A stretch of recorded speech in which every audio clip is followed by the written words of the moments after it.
మావా వదిలేసావు కదరా, మళ్ళెందుకురా ఏడుస్తున్నావు?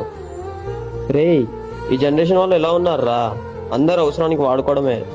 ప్రేమించామా ఆ అమ్మాయిని, వాడుకోవడానికి చూడలేదురా. నీకంటే ఒక మంచి లైఫ్ ఉంది, దాన్ని నాగం చేయకురా.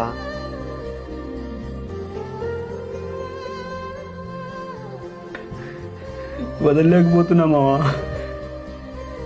లేరా, ఇంకింటికి వెళ్దాం పద.